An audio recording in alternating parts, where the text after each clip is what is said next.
2017년 여름 수원의 한 고등학교. 방학을 앞둔 어느 날이었습니다. 편지에 발신자가 적혀있지 않은 게 영 찜찜했던 교장 선생님은 서둘러 편지를 뜯어봤죠. 그리고 충격적인 내용을 확인합니다. 발신자가 적히지 않은 편지는 끔찍한 범죄를 예고하는 협박문이었습니다. 무고한 학생과 경찰 그리고 교직원 등 수십 명의 사람들이 목숨을 잃을 수 있음을 미리 주의드립니다. 만약 2018년 추석이 지나도 제가 원하는 합리적인 해결 방안이 시행되지 않으면 몇 년 안에 제 발목을 잡아버린 원흉을 찾아서 자비 없이 자력구제하겠습니다. 응답하지 않거나 신고할 경우 학교를 피반함으로 남부하는 생지옥으로 만들겠습니다. 저는 5년 전 2012년 수원 B고등학교 1학년 5반의 일원이었고 송주희 선생님은 계약직 담임 선생님이셨으며 본명은 송지윤이었습니다. 저는 2013년 5월에 학교를 자퇴하고 거듭 투신 자살 시도를 감행하여 하루하루 미치는 나날을 겪으며 본격적으로 복수를 시작했습니다. 종일 어떻게 이걸 해결해야 할까 고민을 하던 그때 전화가 울립니다. 송 선생님이에요. 네. 교장 선생님은 송 선생님의 목소리를 듣고 안도의 한숨을 내쉽니다. 그리고는 조심스럽게 이 편지의 내용을 알려요. 그랬더니 선생님이 소스라치게 놀라는 겁니다. 1년 전 이 학교로 정근을 온 이유가 그 학생 때문이라는 거예요. 게다가 아무도 모르게 학교를 옮겼다는 거죠. 야, 가족조차 모르게 학교를 옮겼는데 어떻게 이 사실을 그 학생이 알아냈냐는 거죠. 근데 이 선생님은 학교를 옮기면서 이름까지 바꿨단 말이에요. 심지어 인터넷에 검색하면 수십 명의 동일 인물이 뜰 정도로 아주 흔한 이름으로 바꿨습니다. 두 사람은 2012년 3월 수원의 한 고등학교에서 처음 만났습니다. 선생님과 제자로요. 선생님의 이름은 송지윤, 당시 나이 30. 임용 합격 후 세 번째로 발령받은 학교에서 1학년 담임을 맡았죠. 새 학기가 시작된 데다가 담임을 맡았으니 일이 얼마나 많았겠어요. 그런데 어느 날 한 학생이 고민이 있다면서 찾아왔습니다. 학생의 이름은 강준희, 당시 나이는 17살, 송 선생님의 반 학생이었죠. 학교에서 눈에 잘 띄지 않을 정도로 조용하고 차분해서 아이들과 잘 어울리지 않던 아이였는데 아니나 다를까 학교 생활에 적응을 못하겠다는 거예요. 선생님이시니까 마음도 곧 없어 보이는 학생을 당연히 보듬어야 한다고 생각하셨겠죠. 당연히 그렇죠. 그래서 선생님은 학기가 시작된 지 얼마 안 됐고 앞으로 자기가 도울 테니까 우리 조금만 더 같이 노력해보자. 그렇게 강 씨를 잘 타일러서 돌려보냈습니다. 네, 그런데 며칠이 지난 뒤에 또 찾아와요. 이번에는 친구들하고 쉽게 잘 어울리지 못하겠다는 게 고민이었습니다. 선생님은 또다시 진심을 다해서 조언을 해줍니다. 그러면 또 며칠은 학교 생활에 적응하려고 노력하는 모습을 보여요. 제자가 유난히 자신을 찾는 게 조금 부담스럽기도 했지만 그래도 자신의 조언에 조금씩 변하는 이 아이가 기특하고 대견했겠죠. 그 뒤로 강 씨는 매일 수시로 선생님에게 연락을 해요.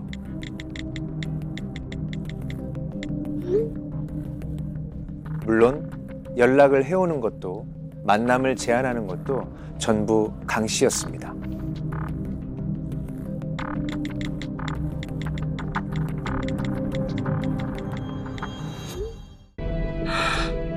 이게 다 뭐야? 네가 보기에는 어때? 야, 완전 심하지. 학생이 뭐 선생한테 이렇게까지 문자를 보내. 답장하지 마. 어떻게 하면 좋을지 밤새 깊은 고민에 빠집니다. 그러는 사이 또 쌓여있는 강 씨의 메시지. 거기다가 왜 구글링 한다고 하잖아요. 선생님의 휴대폰 번호와 이메일 주소를 검색해서 SNS 아이디를 알아냅니다.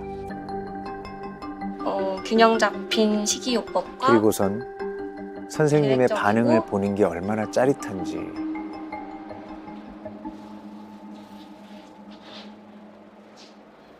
그때 험상궂게 생긴 선생님이 다가와요.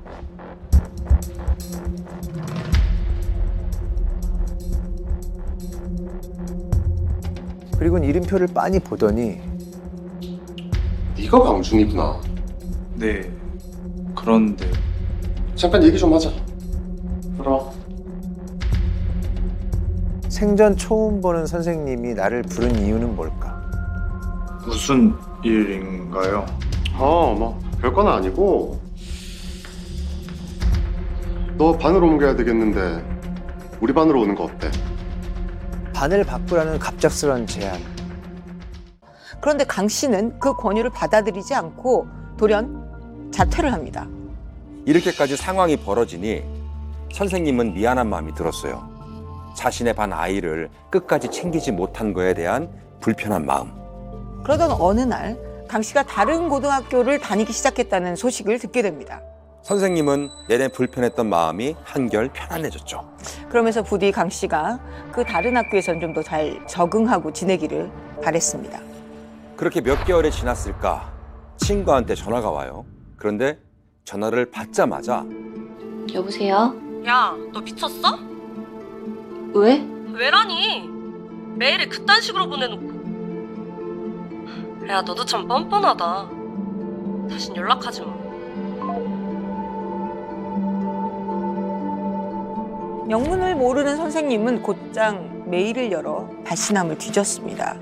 그랬더니 자기가 쓴 적 없는 메일들이 주소록에 있는 사람들에게 발송이 된 겁니다.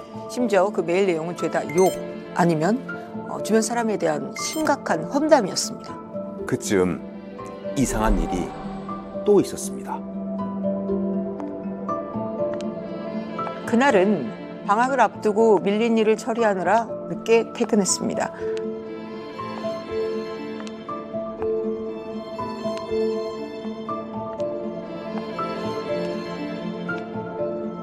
교실을 지나쳐 밖으로 빠져나가려는 그때 뭔가 이상한 기분이 들었어요. 다시 발걸음을 돌려서 교실을 향했는데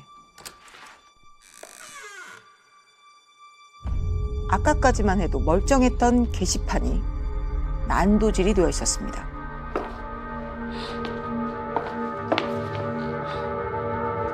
이게 또 뭐야?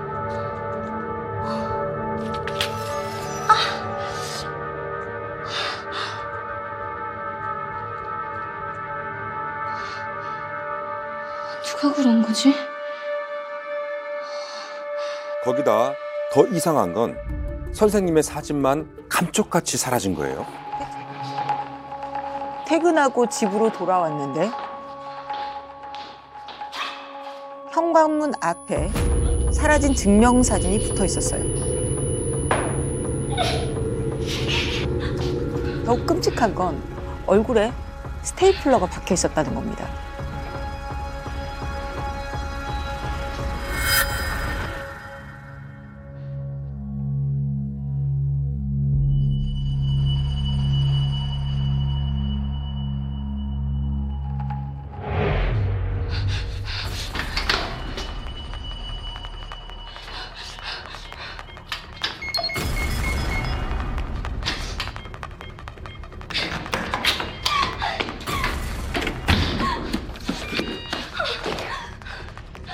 너무나 괴로워하던 이때 전화가 울립니다.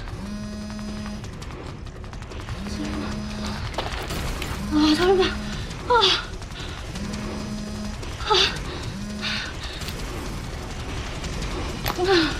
거절 버튼을 누르자 밖에서 들려오는 익숙한 목소리. 강 씨였습니다. 야! 집에 있는 거 다 한다고! 나 전화 받으라고!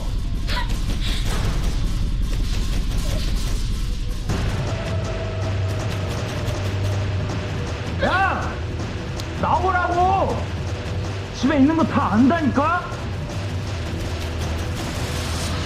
강 씨가 자퇴하고 3개월이 채 안 돼 다시 선생님 앞에 나타났습니다. 한날은 선생님이 교무실 밖으로 나가봤더니 강 씨가 밖에서 기다리고 있더랍니다. 그런데 손에 뭐가 들려 있었는지 아십니까?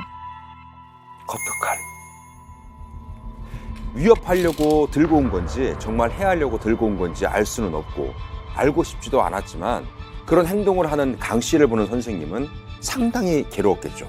강 씨는 어떻게 이렇게나 대담했을까? 믿는 구석이 있었습니다. 바로 선생님의 개인정보, 선생님의 이름, 연락처, 집 주소, 메일 주소는 기본이고요. 자동차 번호, 혈액형, 키, 몸무게, 발 사이즈, 가족 전체의 주민번호, 아이핀, 개인 홈페이지 아이디와 비번, 각종 쇼핑몰 기록, 출신 학교, 출입국 기록, 심지어 부동산 시세까지 알고 있었어요. 그러니까 이 선생님이 어떻게 했는 줄 아세요? 결국은 이름을 바꿉니다. 자신이 원해서도 아니고 스토킹하는 강 씨를 피하기 위해서 이름을 바꾼 거니까 이게 강 씨에 의해 죽은 거나 다름이 없다고 봐야 되겠죠. 그리고 선생님은 한참을 고민하다가 처음으로 경찰에 신고를 합니다. 저 신고하러 왔는데요. 제가 스토킹을 당하고 있는 것 같아서. 어떤 조치가 취해질 거라는 어떤 일말의 기대를 하고 말이죠. 그 결과는 어떻게 됐을까요? 저희가 지금 당장 해드릴 수 있는 건 없고요. 경고 조치할 테니까 문단속 잘하시고 귀가하시면 될 것 같습니다. 알겠습니다.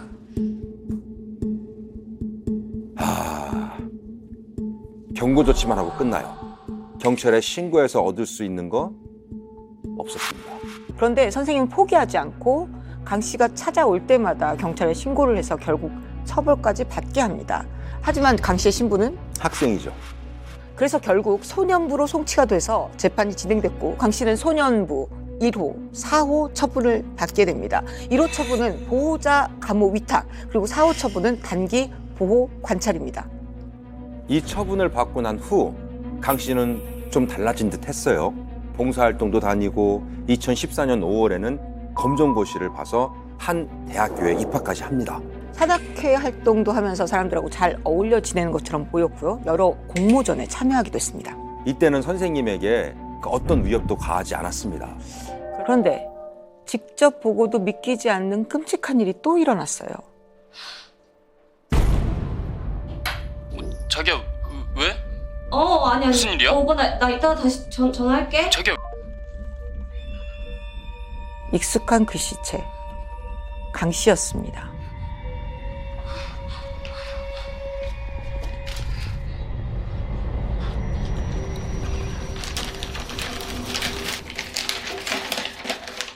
이사가도 소용없다. 언제든지 세상 끝에서라도 찾아낼 준비가 되어 있다. 정말로 칼만 있으면 도륙내고 싶다. 이제는 살인쯤 저질러도 아무렇지 않으니 무응답으로 넘어갈 생각하지 마라. 언제 어디서 살인, 방화, 납치, 자살을 시도할지 모르기 때문에 영영 되돌릴 수 없음을 경고한다. 소년 보호 처분을 받은 뒤에 멀쩡하게 대학 생활을 하는 줄 알았던 강 씨가 또다시 선생님을 찾아와 협박한 겁니다. 대학교에서 ROTC를 지원했는데 2번 탈락했습니다. 그래서 강 씨는 육군교육사령부에 탈락 사유가 뭐냐고 항의를 했더니 고등학교 시절 받게 된 소년보호 처분 때문이라고 공식 답변을 받았다는 거예요. 선생님의 신고로 ROTC에 떨어졌다고 생각한 이 강 씨는 그 때문에 선생님에게 복수를 하겠다면서 다시 스토킹을 시작한 겁니다. 그러고 나서 군대를 가지 않고 경기도의 한 병원에 업무과에 사회복무요원으로 근무를 합니다. 왜냐? 고등학교 재학 중에 강 씨가 아스퍼거 증후군을 진단받은 적이 있었습니다. 그런데 이게 무슨 악연인지 강 씨가 근무한 이곳이 하필 선생님이 자주 다니던 병원이었습니다. 사회복무요원은 원칙적으로 개인정보를 다루는 업무를 맡을 수가 없지만요. 일손이 부족하면 관련 업무를 맡긴다고도 해요. 그래서 강 씨는 이 원무과에서 선생님의 바뀐 이름, 그리고 휴대폰 번호, 그리고 신혼집 주소까지 알아낸 거죠. 그리고 남들 몰래 선생님의 종합건강검진 문진표와 체온건강 신체검사서 사본까지 챙겨요. 계속 그렇게 해봐 살인 청부를 고용하건 직접 그라인더를 들고 가건 다 갈아버릴 거니까. 나머지는 휘발유에 담가서 깡그리 태워버릴 거야. 결국은 그래서 선생님은 강 씨를 고소합니다. 그래서 2018년 1월에 강 씨는 구속되고 재판에 넘겨집니다. 혐의는 상습 협박과 개인정보보호법 위반. 그렇게 해서 받은 형량이 얼마인 줄 아십니까? 1년 2개월입니다. 2012년부터 시작해서 2018 8년까지 무려 6년을 집요하게 숨 막힐 정도로 한 사람을 스토킹했는데 고작 1년 2개월이라니. 그런데 형량을 낮게 받은 이유가 있었어요. 그 아스퍼거 증후군. 네. 이게 또 인정이 되는 겁니다. 그래서 검사도 원심의 형이 너무 가벼워서 부당하다고 항소를 합니다. 그런데요, 강 씨도 항소를 해요. 이 1년 2개월이 너무 무겁다는 거죠. 그 결과 모두 기각. 여러 양형 조건을 고려해 보니 원심의 형이 적당하다는 겁니다. 지금까지 이야기를 쭉 들어온 여러분도 그렇게 생각하십니까? 우리가 판결문에서 주목해야 할 점은요, 바로 이 부분이에요. 강 씨는 자신의 잘못을 인정하고 반성하는 태도를 보이고 있다. 이게 양형의 이유였는데요. 정말 강 씨는 자신의 잘못을 반성하고 있었을까요? 어차피 여기도 사람 사는 곳이야. 나는 반성하지 않아. 반성문이 아니라 곧 출소하니 기다리라는 협박 편지였던 겁니다. 그냥 질릴 대로 질려버린 선생님은 더 이상 고소하지 않았습니다.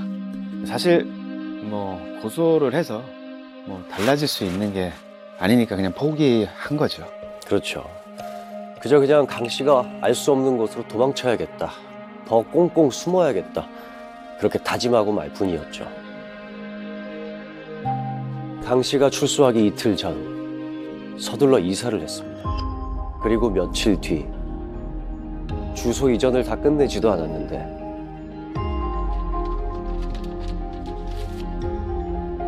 선생님 이름으로 우편 하나가 도착한 겁니다. 또 강 씨가 보낸 편지입니다. 그런데 그 내용이 다소 충격적입니다. 선생님은 강 씨가 구속이 되고 또다시 이름을 바꿨어요. 그리고 이사를 또 했고요. 학교를 또 옮겼습니다. 그리고 이번엔 8개월에 걸쳐 주민등록번호까지 바꿨습니다. 본인과 부모님, 남편, 그리고 시어머니까지요. 근데 강 씨는 이 사실을 도대체 어떻게 안 걸까요? 심지어는 이제 막 돌이 된 선생님 딸아이의 주민등록번호까지 알고 있었다고 합니다. 강 씨가 이 모든 사실을 알게 된 거는 사실 뜻밖의 장소였습니다. 그 장소는 경기도 지역의 한 구청 가정복지과였습니다.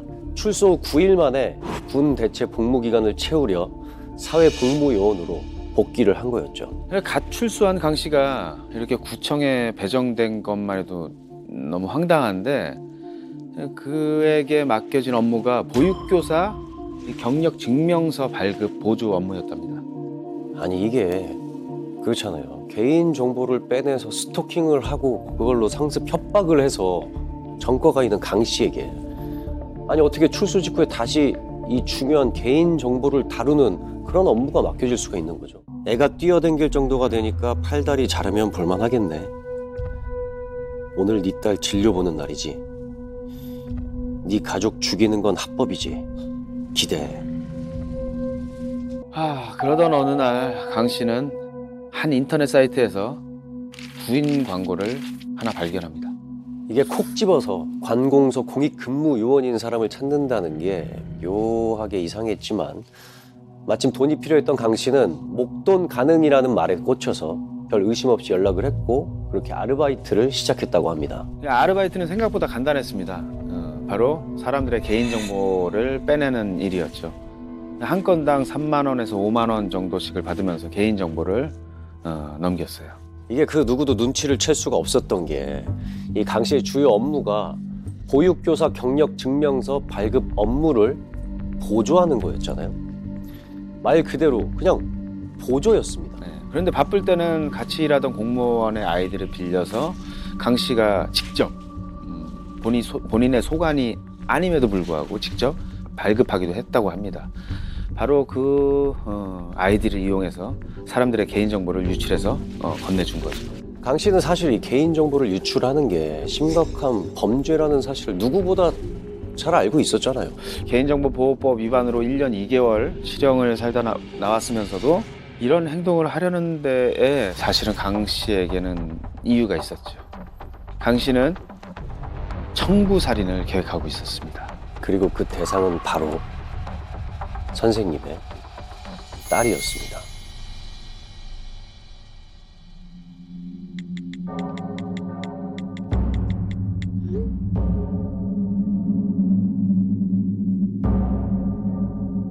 강 씨는 제가 좀 전에 얘기한 그 아르바이트 구인 글을 올린 남자와 온라인으로 계속 메시지를 주고받았어요. 그러면서 자기가 증오하는 사람이 있는데 어떻게 보복을 할지 고민이라고 했더니 그 남자가 제안을 하나 하죠. 자기가 보복 전문이고 당신이 의뢰하는 걸 내가 해낼 능력이 있는데 400만 원을 주면 내가 처리해 주겠다. 이렇게 말입니다. 그렇게 해서 이 둘은 선생님의 딸을 살해할 구체적인 계획을 세우게 됩니다. 어린이집을 찾아가서 그 선생님 딸의 얼굴에 염산을 붓는 것으로 말이죠. 그래서 강 씨는 딸의 이름과 어린이집 주소를 그 남자에게 넘깁니다. 그리고 다음 날 검은 옷을 입은 한 남자가 소화전 앞으로 다가갑니다. 그리고 조심스럽게 문을 열어 강 씨가 넣어둔 400만 원을 꺼냅니다. 정말 이들의 끔찍한 청부살인 계획은 실행이 된 걸까요? 아니요. 소화전으로 다가갔던 그 검은 옷의 남자는 바로 경찰이었습니다. 정말 다행히도 이 끔찍한 범행이 실행되기 전에 두 사람은 경찰에 붙잡힌 겁니다. 그런데요, 그 아까 전 선생님의 딸을 살해해주겠다고 제안한 남자. 여러분들 많이 들어보셨을 거예요. 얼마 전까지 세상을 떠들썩하게 했던 바로 그 조주빈이었습니다. 네, 여러분들이 알고 계신 그 이름이 맞습니다. 조주빈. 범행 왜 하셨습니까? 미성년자 피해자들 많은데 죄책감 안 느끼시나요? 여성들을 협박해서 성착취물을 제작하고 텔레그램 박사방에 판매한 디지털 성범죄자죠. 사실 조주빈이 여성들을 협박할 수 있었던 건 그 여성들의 개인정보를 갖고 있었기 때문인데 그 개인정보를 강 씨가 넘긴 거랍니다. 근데 사실 지금까지 우리가 스토킹 범죄에 관한 얘기를 하고 있었는데 갑자기 조주빈이라는 이름이 등장을 했어요. 이게 뭐가 어떻게 된 거죠? 근데 이게 믿기지 않게도 우연의 일치라고 합니다. 조주빈에게 개인정보를 넘기지 않았다면 사실 구속을 피할 수도 있었던 강 씨가 조주빈이 잡히면서 강 씨 역시 개인정보보호법 위반으로 또다시 구속이 된 거죠. 이들이 구속된 뒤에 경찰들은 곧바로 강 씨의 휴대폰을 뒤졌습니다. 그리고 거기서 개인정보를 유출한 정황은 물론이고 선생님을 수시로 협박한 문자들 그리고 조주빈과 이 살해 계획에 대해서 서로 이렇게 모의한 이런 정황들도 포착을 한 거죠. 담임 선생님이었던 피해자는 제자에게 긴 세월 스토킹을 당하다가 딸의 목숨까지 빼앗길 뻔했습니다. 이 청원을 올리면서 얼마나 가슴이 떨렸을지 상상조차 되질 않습니다. 조주빈뿐만 아니라 박사방 회원들의 신상 공개를 강력히 원하는 바입니다. 특히 여아 살해 모의를 한 공익근무요원 강모 씨 신상 정보 제발 공개해 주세요. 신상 공개가 되지 않는다면 지금 이 신상 공개를 원한다는 국민 청원글을 보고 또 저와 아이를 협박하겠지요. 그 다음에는 정말로 누군가가 이 세상에 없을 수도 있습니다. 저도 안전한 나라에서 평범하고 행복하게 살고 싶습니다. 2020년 3월 첫 공판이 열렸어요. 이때 강 씨는 피해자에 대한 미안한 마음 그리고 자기의 잘못을 인정하는 반성문을 작성해서 제출했죠. 하지만 이전에도 그랬듯이 정말 반성이라고는 전혀 모르는 그런 인간이었던 것 같습니다. 바로 한 달 뒤인 2020년 4월 10일 2차 공판에 나타난 강 씨의 태도가 완전히 180도 달라졌던 거죠. 굳은 결심이라도 한 듯이 아예 삭발까지 하고 나타나서 한다는 말이 정말 너무나 기가 막혔습니다. 저는 못생기다 못해 찐따 맞습니다. 동물 이하의 열등 돌연변이 정신질환 버러지입니다. 기본도 못해준 나라에서 도저히 살아갈 이유를 찾을 수 없습니다. 우리가 이 나라에서 인간다운 권리를 갖고 있다면 그건 착각입니다. 저는 이 나라를 떠나서 다시는 살아 돌아오지 않기 위해 총력을 다할 것입니다. 제가 법적, 생물학적 한국인이라는 게 부끄럽습니다.